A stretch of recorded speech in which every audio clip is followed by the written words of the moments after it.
사연 시작합니다. 구독과 좋아요는 큰 힘이 됩니다. 아직 이른 새벽이었다. 충남 산골 작은 마을, 안개는 골짜기 아래를 흐르고 마을 교회 종탑 위로 첫 햇살이 번졌다. 김일도 목사는 새벽 기도회보다 먼저 눈을 떴다. 평생 그렇듯 하루의 시작은 기도로 열었다.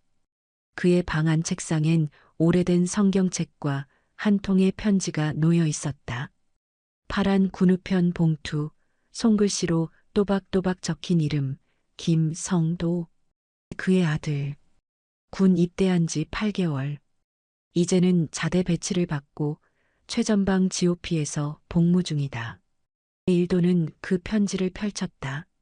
어쩐지 손끝이 떨렸다. 네 아버지, 여기 많이 춥습니다. 초소에는 난방이 거의 안 됩니다. 그래도 함께 근무서는 혜진이라는 후임이 있어 외롭진 않습니다. 혜진이는 좀 예민한 편인데 아마 누군가가 따뜻하게 대해준 기억이 별로 없는 것 같습니다. 그 문장을 읽고 김일도는 오래전 자신이 목회하던 감옥 선교 사역이 떠올랐다. 그때도 그랬다. 사람들은 죄를 저지르기 전에 먼저 외로워졌다. 그의 아내 김정은은 조용히 부엌에서 아침을 준비하고 있었다. 말은 없지만 그녀도 매주 오는 편지를 기다린다. 조간신문 사이에 낀 전단지 속 군 소식이라는 작은 칼럼. 사고와 사건의 기록. 두 사람은 매일 그것을 넘기지 않았다. 정은은 커피를 내리며 말했다. 이번 주 편지에서 웃는 얼굴 그려달라고 해보지 그래요.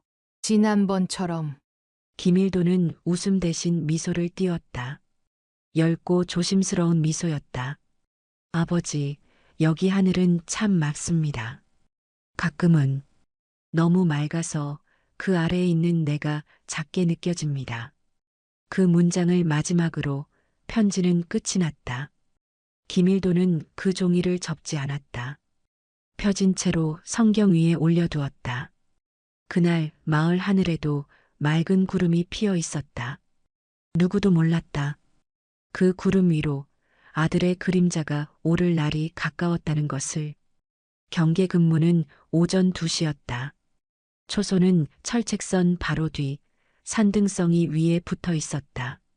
눈 덮인 산길은 소리 하나 없었고 무전기에서 들리는 지직거림만이 두 병사의 고요한 숨을 흔들었다. 김성도는 방탄복 안으로 손을 넣어 작은 손난로를 만지작거렸다. 바람이 들이치는 틈새로는 습기가 아니라 얼음 조각이 파고들었다. 이 바람 끝에 적이 있는지도 모른 채 그들은 서 있었다. 함께 근무 중인 후임 정혜진은 말이 없었다. 입대한 지 5개월 차, 겉보기에는 멀쩡했지만 성도는 혜진의 눈동자가 매번 어딘가 허공에 닿아 있음을 느꼈다. 지금도 그랬다.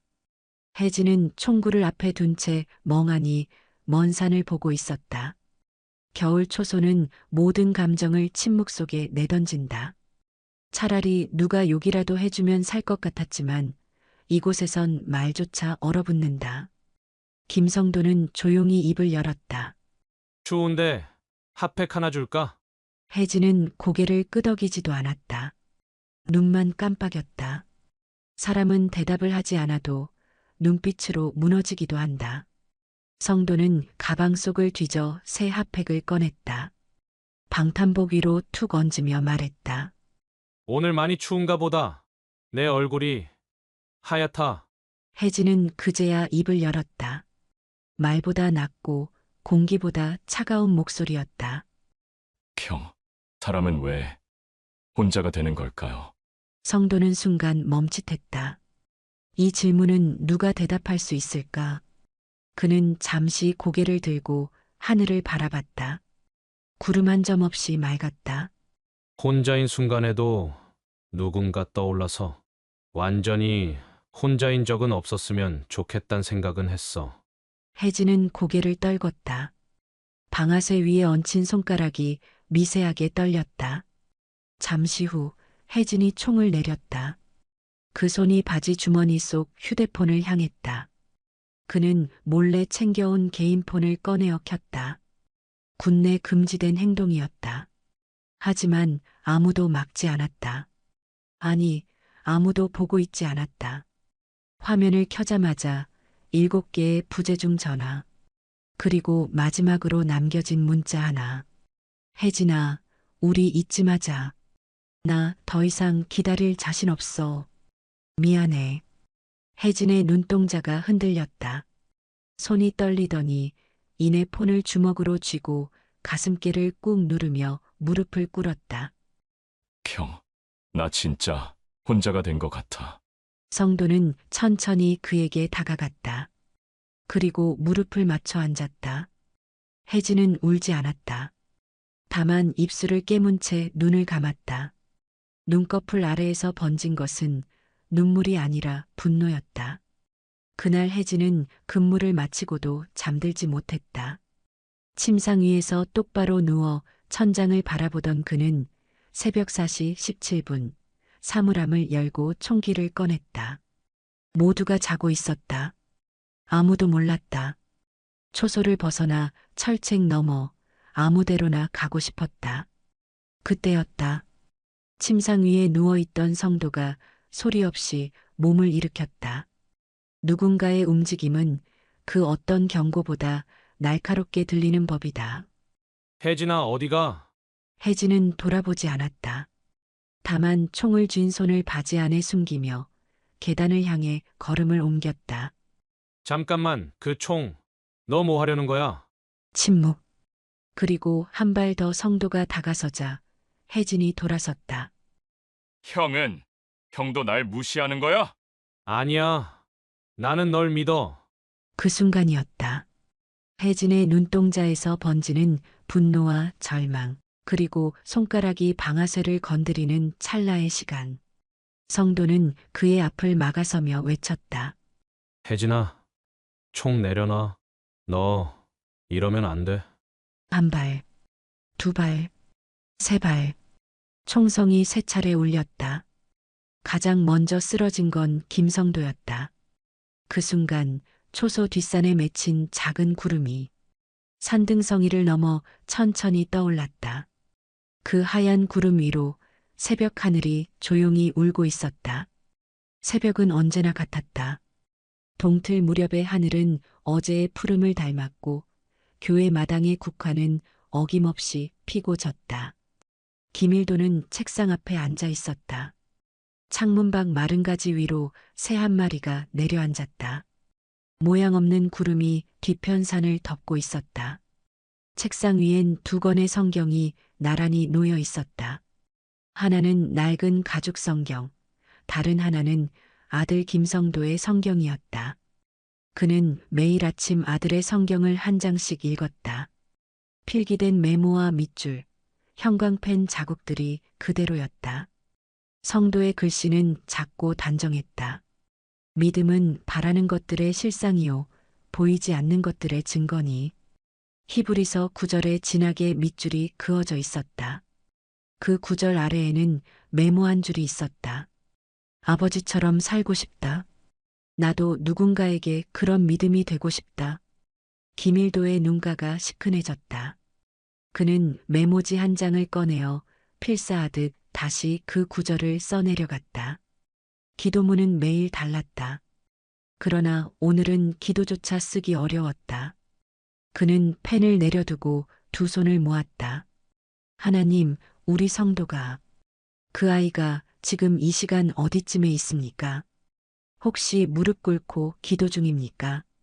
아니면 눈을 감고 하늘을 보고 있습니까? 성도는 일도 목사의 기도 제목이었다. 단 한 번도 놓은 적 없는 그의 목회보다 앞선 사명이었다. 김일도는 성도가 유아 세례를 받던 날을 기억했다. 성수보다 무거웠던 아이의 체온, 울음 대신 조용한 눈동자. 그 눈동자가 나를 지켜봐 달라고 말하는 듯했다. 그리고 그 아이는 한 번도 그 기대를 배신하지 않았다. 사춘기에도 군 입대 전에도 그는 단 한 번도 부모에게 반항하거나 거칠게 굴지 않았다. 언제나 조용했고 그러나 단단했다. 부드럽게 말을 했지만 안으로는 거센 기도의 흐름이 있었다. 그것은 김일도가 담고 싶던 믿음이었다. 교회 마당에 나무 한 그루가 있었다. 성도가 어릴 적 심은 느티나무였다. 지금은 가지가 꽤 넓게 퍼졌다. 일도는 교회 마당에 내려가 그 느티나무 아래에 서 있었다. 하늘이 마른 색으로 밝아오고 있었다. 바람이 나뭇가지를 흔들었고 이슬이 뺨을 스쳤다. 그 순간 예배당 종소리가 울렸다. 자동으로 맞춰둔 종소리였지만 그날따라 더 크게 들렸다. 아들의 목소리처럼. 그는 교회 안으로 다시 들어갔다. 빈 예배당, 나무 의자에는 먼지가 앉아 있었다. 전기난로의 온기가 서서히 퍼지고 있었다. 성도가 마지막으로 앉았던 자리를 바라본다. 입대 전, 떠나기 하루 전 주일 예배 때 성도는 가장 뒤쪽 의자에 앉아 있었다. 고개를 숙이고 있었지만 눈물 한 줄기가 볼을 타고 흐르고 있었다. 그때는 물어보지 못했다. 이제는 영영 물을 수 없게 되었다. 김일도는 강단 앞에 무릎을 꿇었다. 기도를 하려 했으나 기도가 나오지 않았다. 그는 그저 이름을 부르듯 되뇌었다. 성도야, 성도야. 그 목소리는 떨렸다. 성경보다 오래된 아버지의 울음이었다. 그리고 바로 그 순간 성도에게 마지막 편지를 받은 날 아버지가 처음으로 아들에게 보내려던 편지가 책상 위에서 바람에 날아가 바닥에 떨어졌다. 편지엔 단 한 문장만 적혀 있었다. 성도야, 이 세상보다 너를 더 사랑한다. 아버지가. 그 편지는 붙이지 못한 채 성경책에 꽂혀 있었다. 아버지의 기도는 그렇게 멈췄다. 그리고 그날 밤 집 앞 하늘에 구름이 떠올랐다. 어렴풋이 사람 형상을 닮은 구름이었다. 마치 두 팔을 벌리고 누군가를 안으려는 모습처럼. 그날 아침 마을 하늘은 흐렸다. 국화꽃의 노란빛은 빛을 잃었고 교회 마당의 느티나무는 잎 하나 남기지 않고 앙상했다. 김일도는 늘 그랬듯 6시 기도회가 끝난 뒤 우편함을 확인했다. 신문과 전단지, 가끔은 고지서 사이에 군부대 봉투가 섞여 들어온 날은 가슴이 조금 더 두근거렸다. 하지만 오늘은 우편함이 비어 있었다.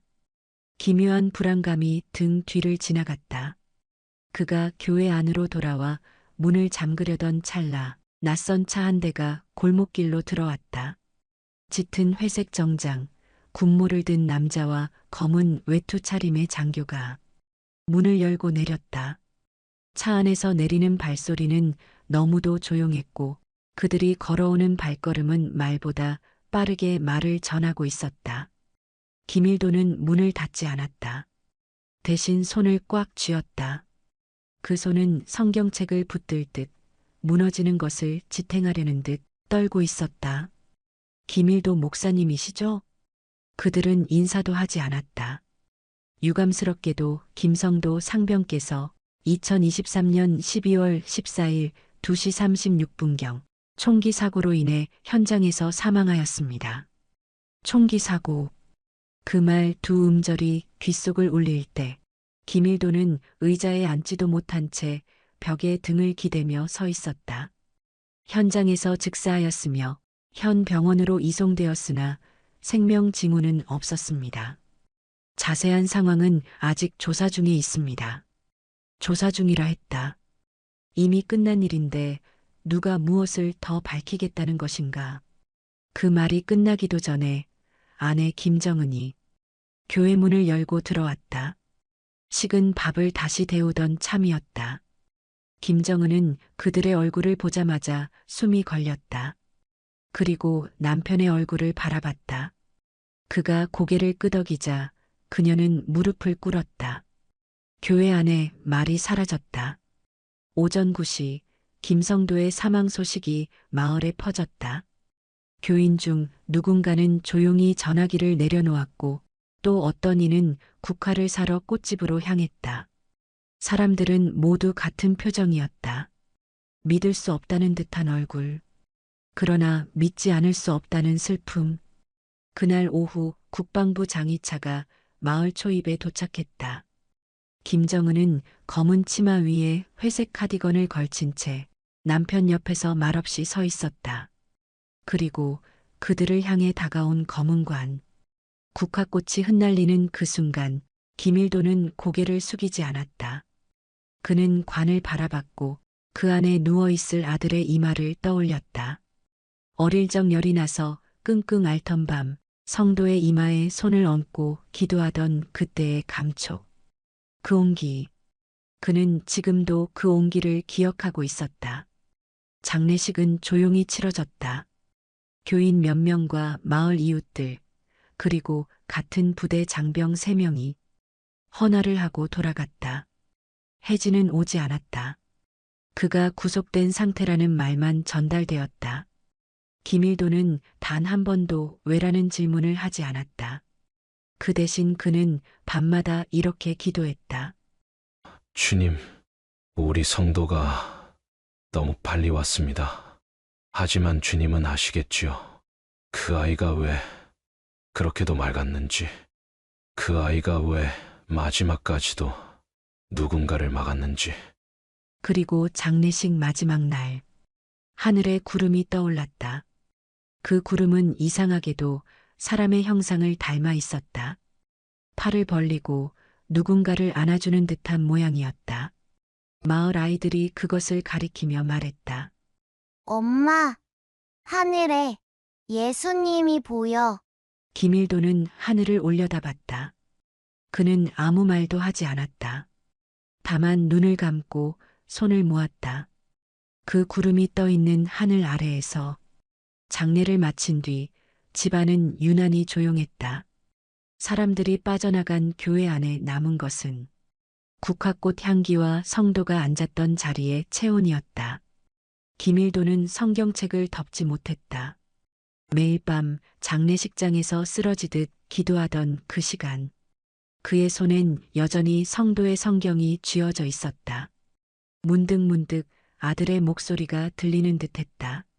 아버지, 제가 오늘 혜진이랑 얘기를 좀 나눴는데요.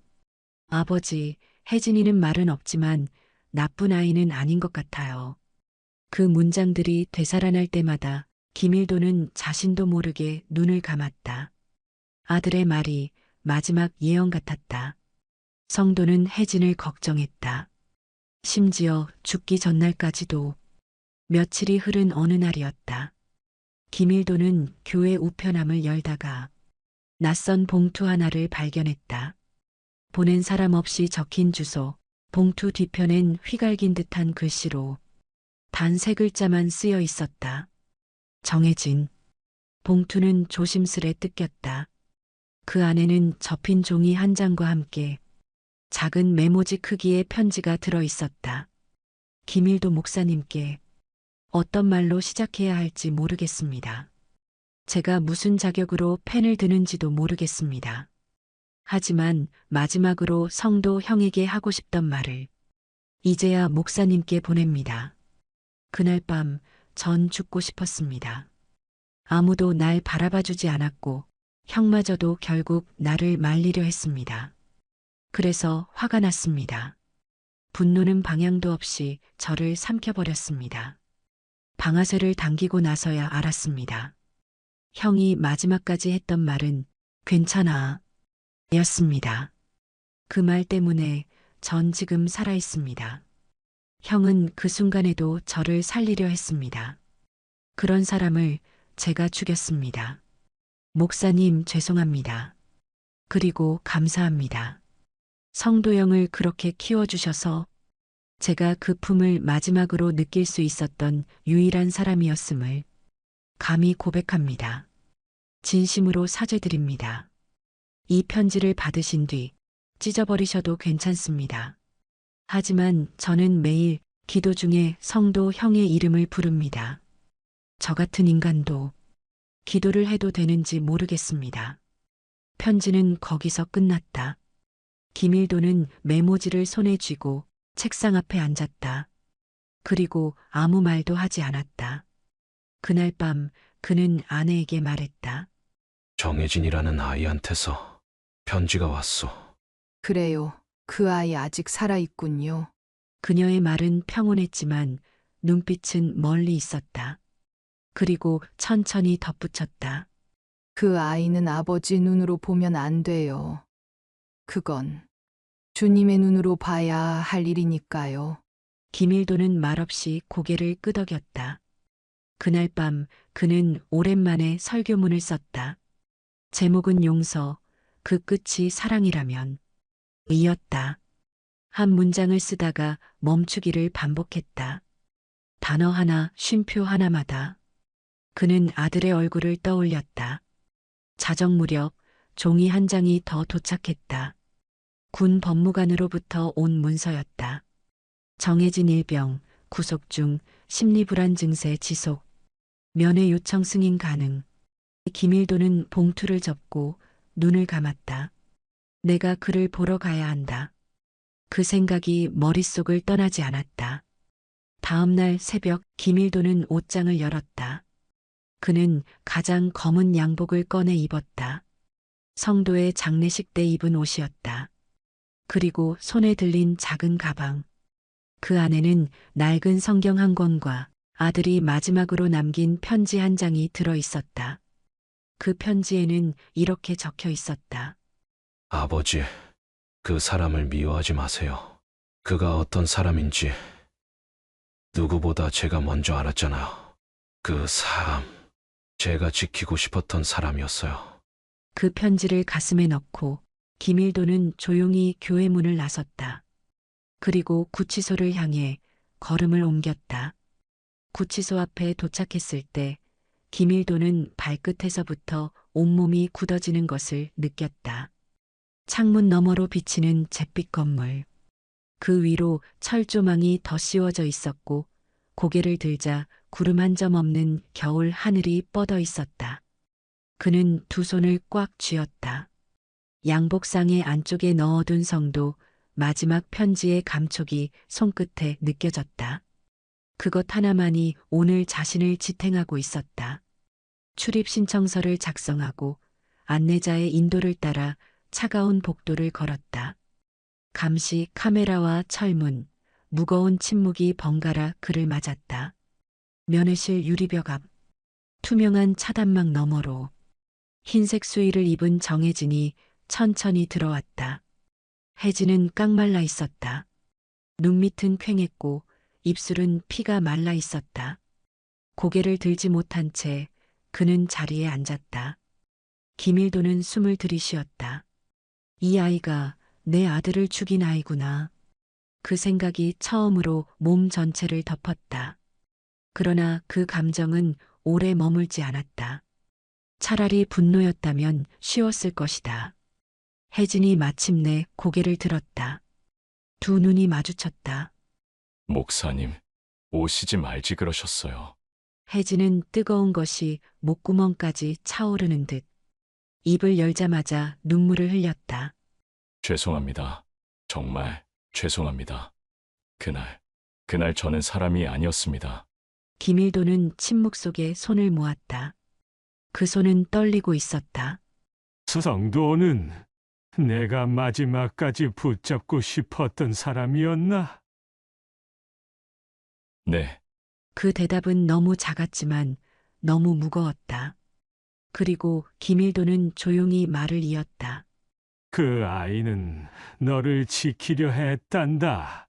총구 앞에서도 마지막까지 너를 용서했다. 혜진은 고개를 떨군 채 입을 막고 울기 시작했다. 유리병 너머로 흐느낌이 번졌다. 마치 누군가가 어깨를 흔드는 듯 온몸이 떨리고 있었다. 그 말이 저를 더욱 괴롭게 합니다. 저 같은 인간은 용서받을 자격이 없습니다.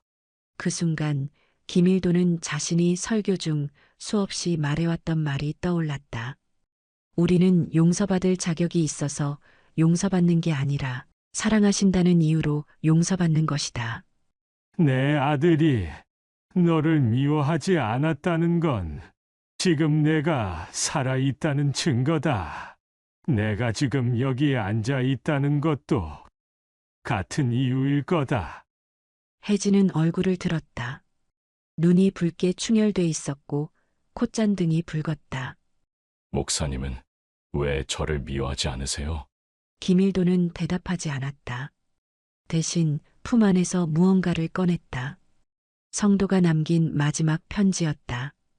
그는 편지를 유리벽 아래 작은 통로로 밀어 넣었다. 성도가 마지막으로 남긴 말이다. 읽어보고 다시 얘기하자꾸나. 혜진은 조심스레 편지를 펼쳤다. 글씨는 작고 단정했으며 몇 군데 눈물 자국이 번져 있었다. 편지에는 이렇게 적혀 있었다.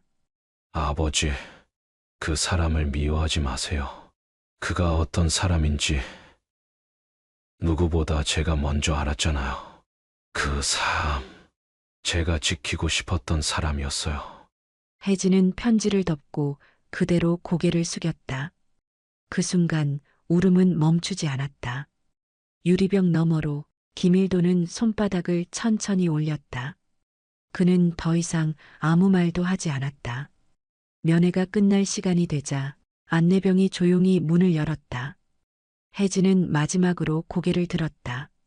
목사님, 저를 살려주셔서 감사합니다.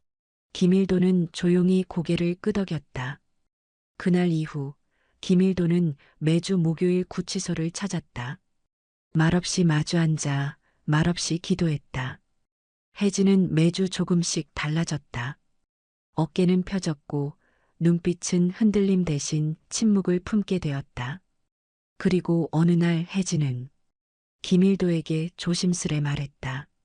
목사님, 혹시 제가 나가게 되면 잠시 교회에 머물 수 있을까요? 김일도는 그 말에 대답하지 않았다. 그저 가만히 웃었다. 그리고 하늘을 바라봤다.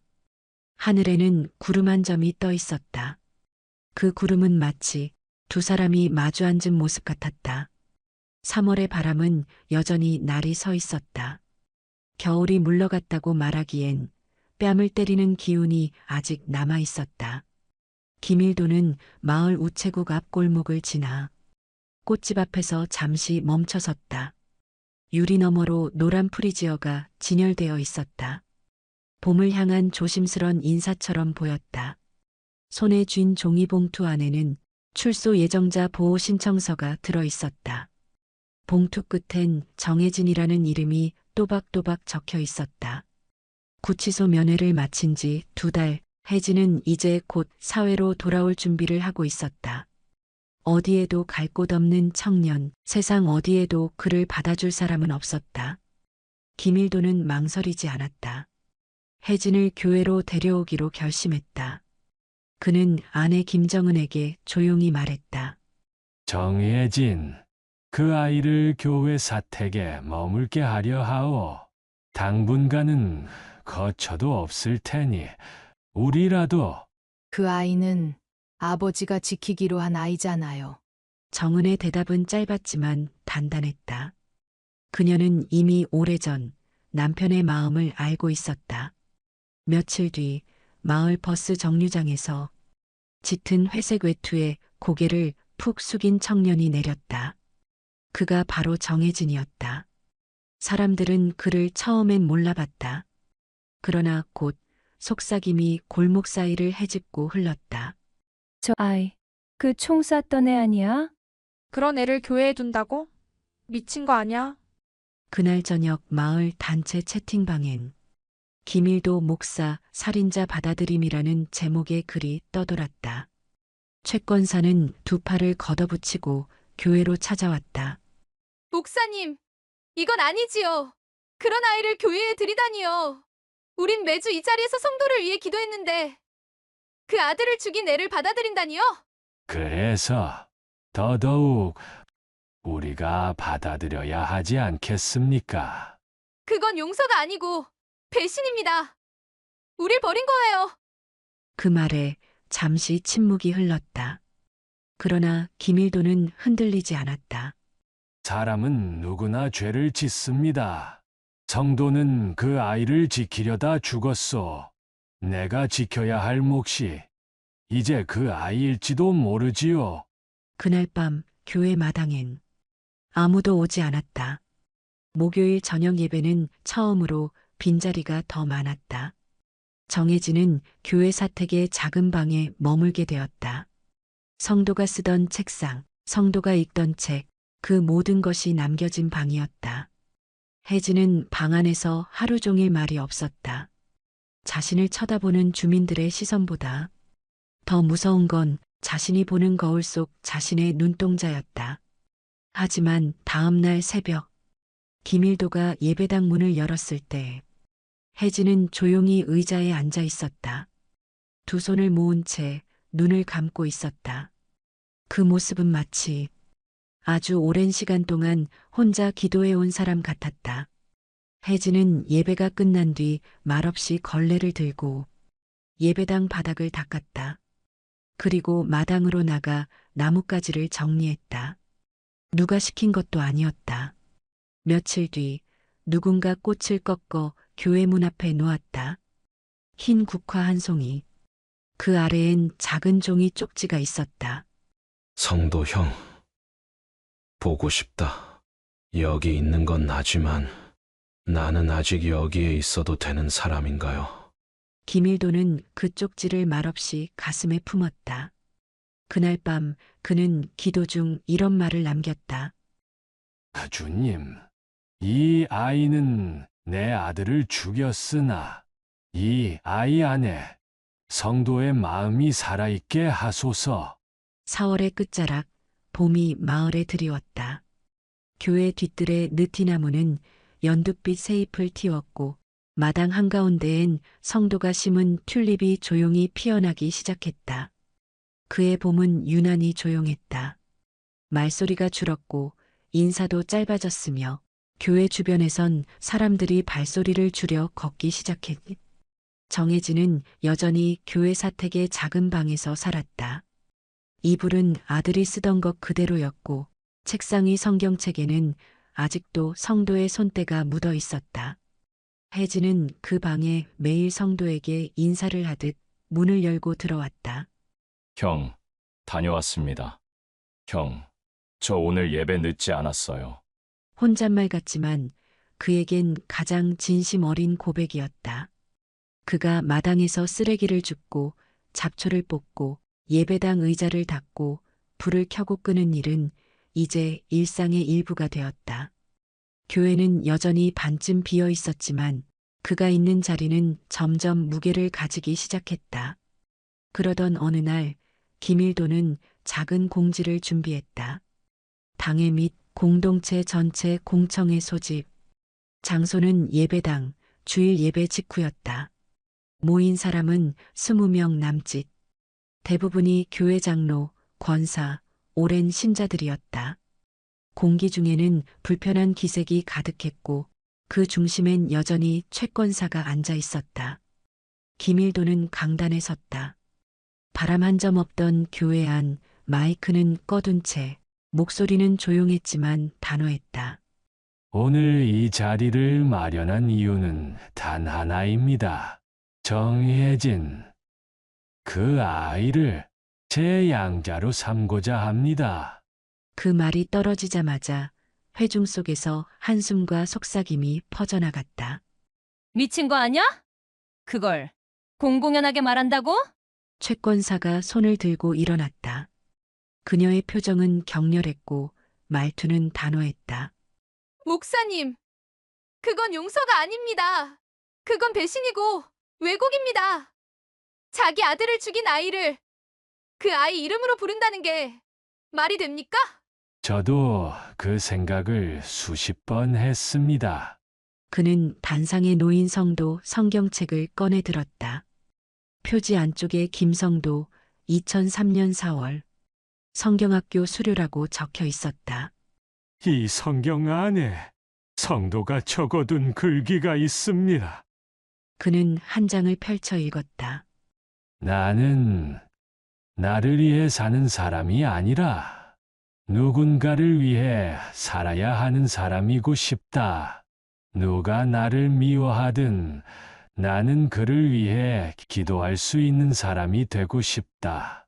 말이 끝난 순간 회중 중 누군가가 고개를 숙였다. 또 누군가는 조용히 눈을 닦았다. 그 아이는 죽음으로 그 뜻을 지켰습니다. 그렇다면 저는 그 뜻을 살아서 이어가야 하지 않겠습니까? 순간 교회 안이 고요해졌다. 누군가 말하려다 멈추었고 누군가는 말 대신 눈을 감았다. 그리고 그 자리 가장 뒤편 정혜진이 조용히 서 있었다. 그는 단상으로 올라가지 않았다. 그저 입을 열었다. 작고 떨리는 목소리였다. 저는 성도형의 자리를 대신할 수 없습니다. 그 이름도, 그 믿음도 감히 갖겠다고 말할 수 없습니다. 하지만 그 이름이 그분이 지키려 했던 마음이라면 저는 평생 그 이름을 짊어지고 살겠습니다. 그 말에 김일도는 고개를 끄덕였다. 그러면 됐다. 성도는 너를 지키다 갔고 나는 이제 너를 데려오는 거다. 그는 교회 앞 세례대에 손을 얹었다. 정혜진, 이제 너를 내 양자 김혜진으로 부르겠다. 성도의 이름을 따라 그 뜻을 이어갈 사람, 내 아들의 동생으로 내 가정의 아들로 살아다오.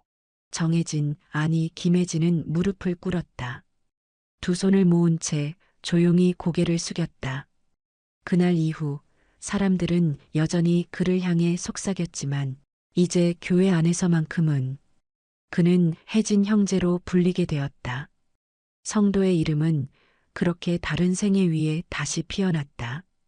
그리고 김일도의 결단은 마을 역사에 남은 가장 조용한 혁명이 되었다.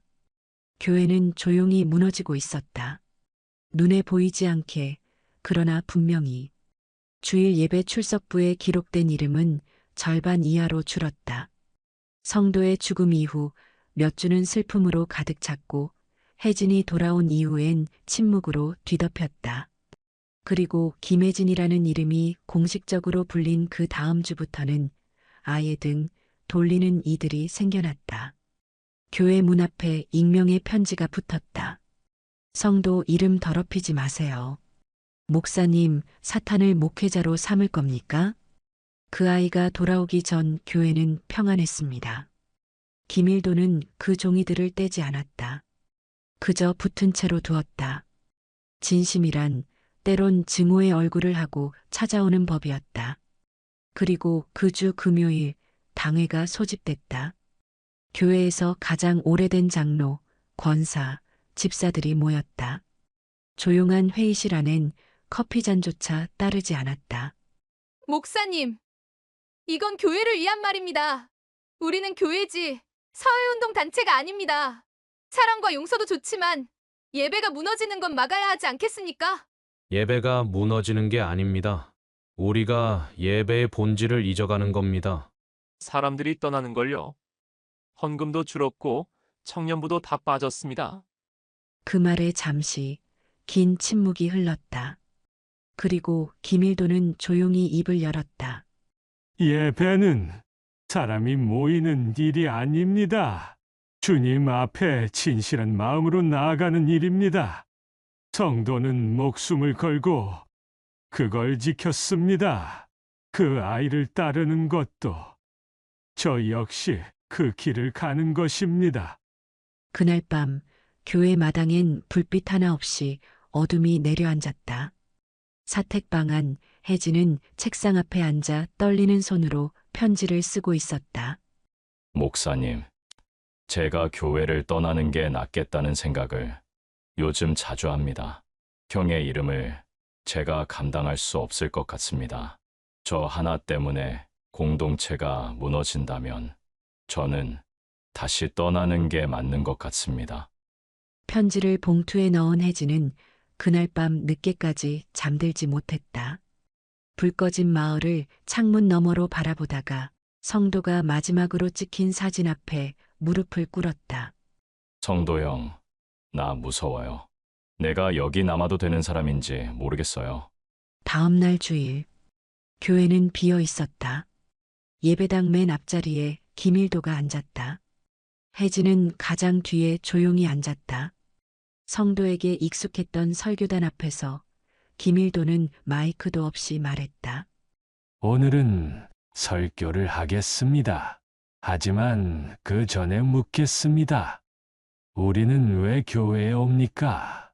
왜 찬송을 부르고, 왜 기도를 하고, 왜 성경을 읽고, 왜 주여라 부릅니까? 그는 호흡을 가다듬고 눈을 감았다. 그 장면은 마치 고백 같았다. 사랑하라 하셨습니다. 원수까지도 사랑하라 하셨습니다. 그 사랑이 얼마나 힘든 일인지 저는 지금 처음 깨닫고 있습니다. 교회 맨 뒷자리 혜진이 고개를 떨궜다. 저는 이제 교인이 몇 명인지 보지 않겠습니다. 헌금이 얼마인지 따지지 않겠습니다. 누가 떠나도 주님이 남는다면 그걸로 충분합니다. 김성도, 그 아이는 죽기 전 가장 외로운 일을 지키려 했습니다. 저는 그 아이의 아버지입니다. 그리고 지금 그 외로운 아이가 제 옆에 있습니다. 그 순간 혜진은 눈물을 참지 못하고 조용히 울었다. 어떤 교인은 자리에서 조용히 일어났다. 하지만 나가진 않았다.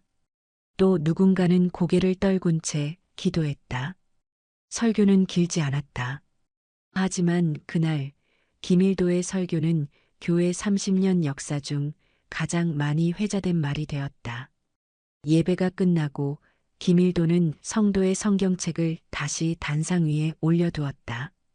그리고 고개를 들어 유리창 밖의 하늘을 바라보았다. 회색 구름이 서서히 흘러가고 있었다. 그 사이로 햇빛 한 줄기가 예배당 안으로 들어왔다. 김일도는 그 햇살 아래서 중얼거렸다. 아들아, 오늘도 내가 나에게 설교를 하는구나. 봄이 끝나갈 무렵 교회 마당 한켠에 흰 라일락이 피었다. 성도가 자라던 시절 그의 어머니 김정은이 심었던 묘목이 어느새 허리 높이까지 자랐다. 그 아래에서 김혜진은 조용히 앉아 성경을 읽고 있었다. 손끝은 여전히 조심스러웠고 눈동자는 책장마다 멈췄다. 그는 매일 아침 교회 마당을 돌고 잡초를 뽑고 예배당 유리를 닦고 성도가 남긴 성경 필사를 한 문장씩 옮겨 적었다. 교인들은 더 이상 그를 피하지 않았다. 누군가는 고개를 끄덕였고 누군가는 성도의 이름을 말할 때 더 이상 눈을 피하지 않았다. 어느 날 마을 청년 하나가 조심스럽게 말을 걸었다. 혜진 형, 저 신학교에 진학하려 하는데 좀 도와주실 수 있을까요? 그 말에 혜진은 놀라서 고개를 들었다. 누군가 자신에게 형이라고 부른 건 정말 오랜만이었다. 나 같은 사람한테 왜? 성도 형이 형이랑 가장 오래 얘기했다면서요. 그 형이 지키려 했던 사람이 형이면 형한테 배우고 싶어요. 그날 밤 혜진은 조용히 자신의 일기를 꺼냈다. 그리고 오래 묻어둔 진실 하나를 처음으로 적었다. 2023년 12월 14일. 나는 탈영을 결심하지 않았다. 정확히 말하면 나는 도망치려 했고 누군가 나를 잡아주기를 바랐다. 나는 총을 꺼낸 순간부터 이미 형이 막아줄 걸 알고 있었다. 그 믿음이 있어서 나는 끝까지 망가지려 했는지도 모른다. 형이라면 내가 괴물이 되는 걸 막아줄 줄 알았으니까. 그러니까 그날 형은 나를 대신 죽은 거다. 그건 사고가 아니라 형의 마지막 선택이었다. 그 글을 적고 나서 혜진은 오랫동안 펜을 놓지 못했다. 며칠 뒤 그는 김일도를 찾아가 종이 한 장을 내밀었다. 목사님, 이거 언론에 보내려 합니다. 제가 알고 있는 그날의 진실입니다. 김일도는 그 종이를 천천히 읽었다.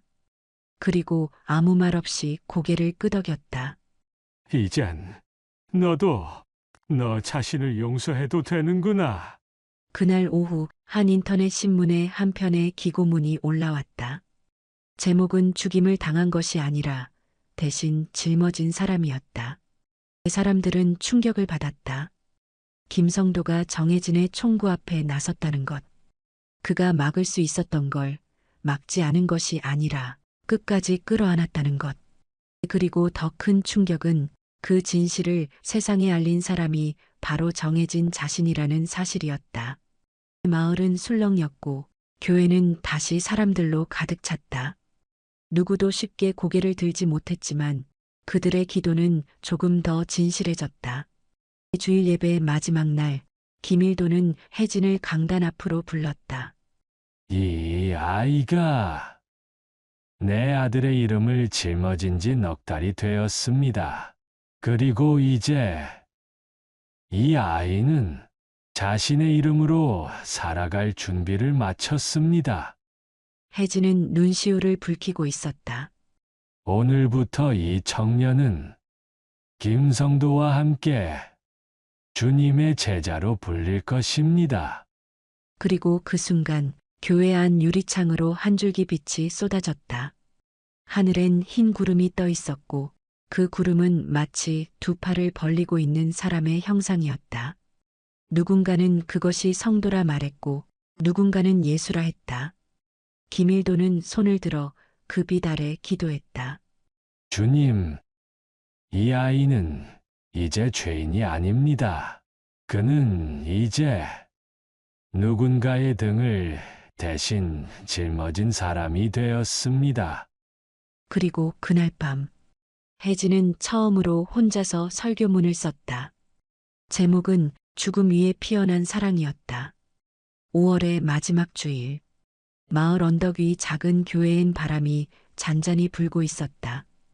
예배당 유리창을 통해 들어온 햇살은 성도 자리로 알려진 앞줄 의자에 조용히 내려앉아 있었다. 그 자리는 지금도 비워져 있었다. 누구도 앉지 않는 자리. 성도를 잃고 교회가 처음으로 배운 존중의 상징이었다. 김일도 목사는 설교를 하지 않았다. 대신 혜진이 조용히 단상에 올라갔다.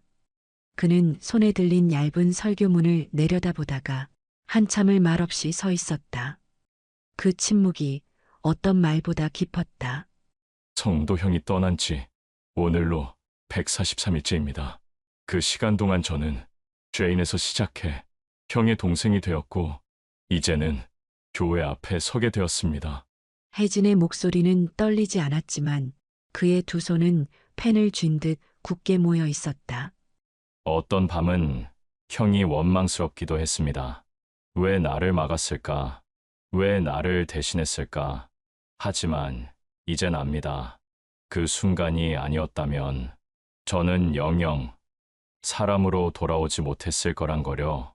성도와 혜진, 두 사람의 사진이 예배당 벽면에 나란히 걸렸다. 성도는 군복을 입고 웃고 있었고 혜진은 교회 마당에서 쑥스러운 미소를 짓고 있었다. 사진 아래 작은 문구 하나가 적혀 있었다. 구름 위에서도 기도하던 사람, 그리고 그 기도를 안고 돌아온 사람. 그 문구는 김일도가 쓴 것이었다. 예배가 끝난 뒤 교인들은 오래 남지 않았다. 조용히 문을 닫고 서로에게 고개를 숙이고 마당을 걸어 나갔다. 혜진은 예배당 한켠에서 남은 의자를 정리했다. 그의 동작은 익숙했고 조용했다. 김일도는 그 모습을 바라보다 천천히 걸어나가 마당 끝 라일락 나무 앞에 섰다. 바람이 불자 라일락 꽃잎이 하나 둘 날렸다. 그 꽃잎은 예배당 계단을 지나 성도 자리에 조용히 내려앉았다. 김일도는 두 손을 모으고 눈을 감았다. 성도야, 잘 있었느냐? 이 아이, 이제 혼자서도 설 수 있게 되었구나. 그는 기도 대신 속삭였다.